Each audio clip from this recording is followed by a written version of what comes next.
afternoon, you guys. My name is Kristani Jen, and in today's video I would like to talk to you guys about dream moods. But first off, I want to say Merry Christmas and Happy New Year's to you guys. Christmas is coming up and so is the new year. I'm looking forward to 2024 and what it's gonna bring. I'm hoping it brings a lot of good things, right? And I'm gonna strive to work towards good things for the upcoming new year, right? So right now I'm still in college. This is my second to last semester, so spring will be my last semester, right? So I'm excited about that. And what's interesting about it is that right now it's finals. I just went through finals week, so I'm waiting for my grades. And the thing about that is I know I did well, right? I know I did well. So now I'm just waiting for the grades to come up, right? And so I just have one more semester left, right? One more semester, and that's it for me, right? So I'm gonna work really hard for it, right? So during Christmas is, I'd say, my second favorite holiday after Thanksgiving, because it's a time where it's time spent around the family. It has a cozy, warm vibe. It's just as much as Thanksgiving, although I think it's kind of more of a consumerist type of holiday. The message behind Christmas is still wholesome, and it's about the family. So it's still about the family, right? So after Christmas is the new year, and I have a lot of hopes for the new year, and I'm just trudging forward, hoping everything goes well, right? Everything goes well, and everything goes as planned.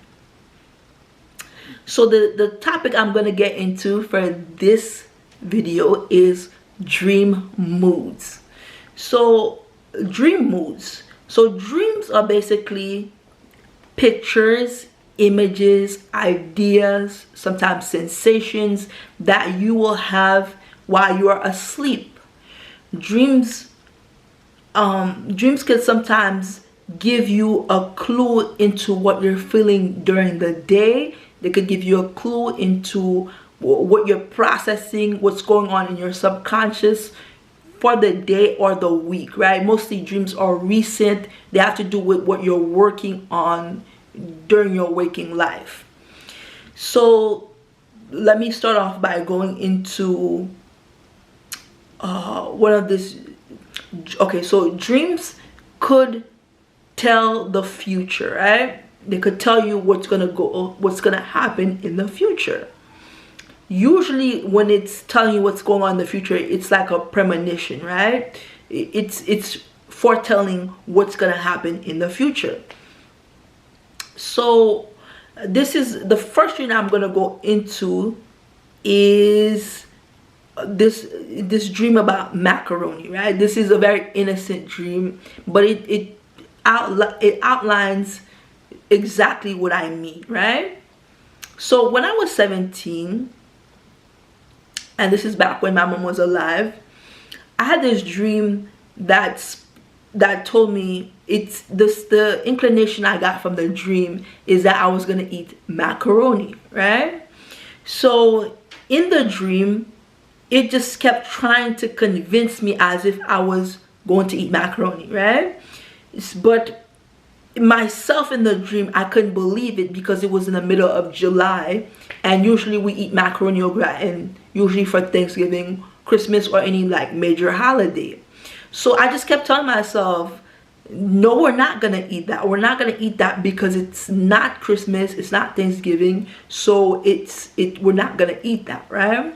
So lo and behold, the final feeling I get from the dream is that for certain I'm gonna be eating that, right? But I was still not convinced. So I wake up, and the first thing out of my mom's mouth is she hadn't eaten macaroni au gratin for a long time, and she wanted to make a huge batch. And so in the middle of July, we had a huge batch of macaroni au gratin, and we ate that for the rest of the week, right? So this one is just one small example of a dream that foretells the future, right? It foretells what's gonna happen in the future. So dreams can give you ideas. They could give you like things for materials. They could give you ideas for movies. They could give you ideas for books. So I remember when I used to be into Twilight by Stephenie Meyer, I read somewhere that she actually got the idea for Twilight because one of the scenes, the scene where Edward and Bella are in the meadow, when Edward and Bella is in the meadow, she dreamt that, and it was she was so fascinated by the scene that she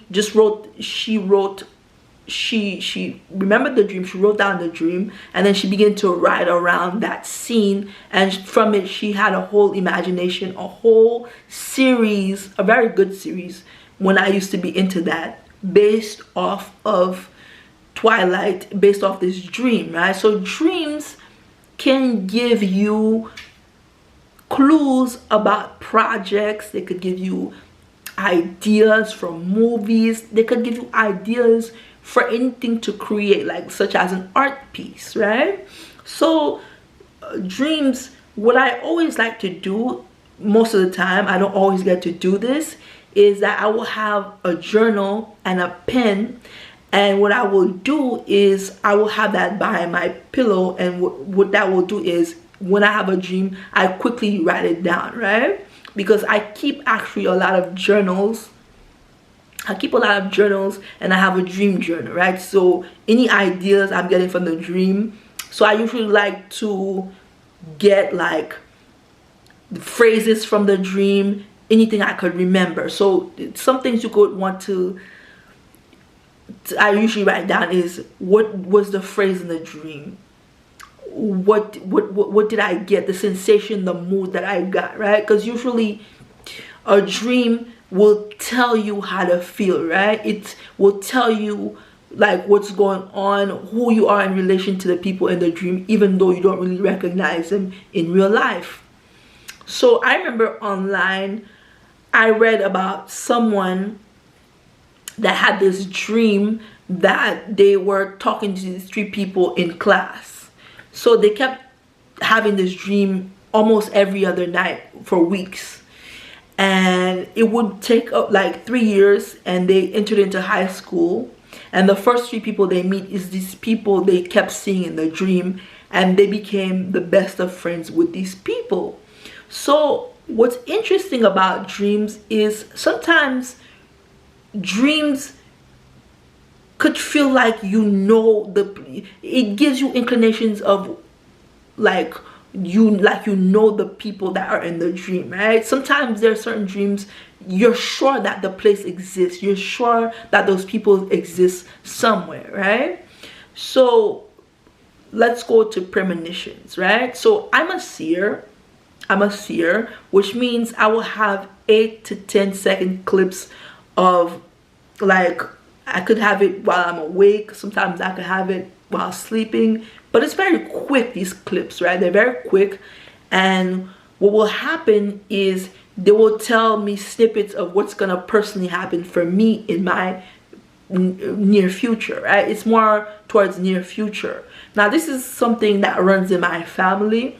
A lot of people in my family have it, but they have it more on a global scale. They have it more like, sometimes they see it for other people, right? They'll see something's going to go happen for somebody, and then they'll warn the other family member, and then so that they could prevent it from happening, right?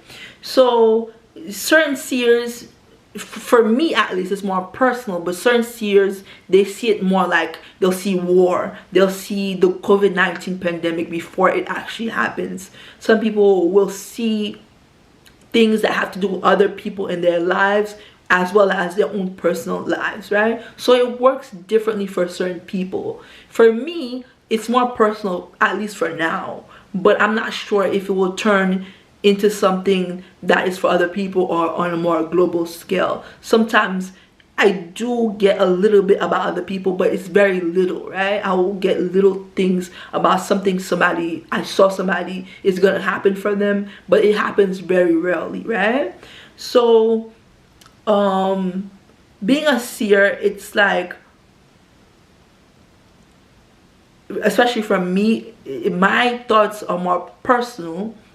And so it's like it gives you, what I say is like, it's very interesting, because it's like, it's just literally giving you, you don't know how it's gonna happen, but it just gives you a future glimpse of what's gonna happen, right? So I really enjoy these short clips, because it gives you like a sort of like a cheat sheet on what things are gonna happen. It gives you hope, right? Even though they're more a little bit towards the far future, right? So with dreams, and I'm gonna go into a specific dream that I had. So this dream, it's not personal and it's not too detailed, too serious or anything, so I'm gonna tell it to you, right? So this dream, I was in an auditorium. I was in an auditorium, and it seemed like it was something that was more new age, right? It seemed new age. It had that feel to it. It seemed like I was in a Scientology type of auditorium. So next to me, there was this young Muslim girl, and she seemed like she was college age. She seemed like she was around my age, but college age, right? And so we're sitting and we're listening to a group of speakers speak on various topics. But one of the speakers says something, "Son of David, have mercy on me," right? So that was one of the things I kept mental note of in the dream. So as I said before, the dream seemed like it was more like we were in this type of auditorium that was more for people that were in Scientology. And so the talk finishes, and so this young Muslim girl gets up, and I get up with her, and for some reason I kept saying her name, and I kept saying Sahaji, right? So I called her 4 times, Sahaji, Sahaji, Sahaji, Sahaji, right? And so I also, when I woke up, I kept mental note of that, right? That I kept calling her that, right? So dreams can sometimes give you insight into knowledge that you did not know before, right? So the term Sahaji, I did not know what that meant, right? So I went and I looked up Sahaji, right? So when I looked it up on Google, it said a man of honest and forthright nature, right? I have never heard of that term before. And it says it's of Canadian and a Dravidian language, right? That's where it comes from. So it's like an Indo-European type of language, right?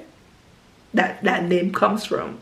And so I also took note of one of the speakers saying, "Son of David, have mercy on me," right? So I went and I looked that up, and it was from blind Bartimaeus. He said that when he was calling out to Jesus, and when I looked it up on Google was basically telling me that the reason that blind Bartimaeus said it is he was seeking for Jesus to heal him from being blind, right? But he was also professing by calling him son of David that he was the Messiah, right? So altogether, I'm not really sure what this dream actually means, to tell you the truth. It's still kind of a mystery to me, but what I got from it is that possibly it could mean evangelizing, because it says, "Son of David, have mercy on me." And when I looked up the deeper context, it had to do with blind Bartimaeus proclaiming that Jesus was the Messiah, right? So that's one thing. And I noted that I was in an auditorium it felt like it was Scientology or New Age, and there was this young Muslim girl next to me, and the term Sahaji kept coming up, right? I kept saying her name, Sahaji, right? Which is a term I've never heard of before, right? So dreams will give you insights to certain terms that you have never heard before, right? They will give you insight to knowledge you have not yourself known before, that's being put into it gives you insight, right? So sometimes Dreams could give you premonitions of what's to come. They could give you foreboding things if you need to prevent an accident, if you need to prevent something. And in a dream, you could accept the dream, and you could also rebuke a dream, right? So for instance, if a dream tells you you're gonna get cancer, that's not something you want to entertain, right? You want to definitely rebuke it. You rebuke it, right? So dreams could come from you, they could come from the divine, they could come from the demonic entities. So you really need to be careful how you receive, or if you reject or rebuke a dream, right? So then usually my dreams, previously I would look them up on Google, because it would be like, okay, I need an interpretation, but usually Google will look up a more like more of a vague definition, right? And I definitely want something that's more tailored to me. So when I used to go to therapy, my therapist used to say that when you're dealing with dreams, sometimes dreams they basically have to do with how you're processing events in your mind, right? How you're processing them in your mind. So basically, it's not that you would get a general term from Google. You want to see what certain things mean to you, right? So sometimes in Google, it'll give you like a very vague definition of a dream. Like let's say you see a cucumber, and it's like, it'll give you good luck, right? So, but sometimes in your real life, you have to examine what that means to you, right? Is it something that you like? Is there a connotation? Are you allergic to it? Does it have any significance to you in your real life? Did you see it in your real life during the waking day, right? So then I'm gonna wrap it up here, and I wish you guys a Merry Christmas and a very Happy New Year. I'm looking forward to the new year of being on YouTube. I'm looking forward to just new prospects and new things that's gonna happen, right? Because as always, good things are always ahead, right? So basically, you guys, that was basically the video. I was discussing dream moods, and I gave you guys some quick updates, and that's basically it, you guys. My name is Kristani Shen. Have a lovely day, you guys. Thanks. See ya. Bye.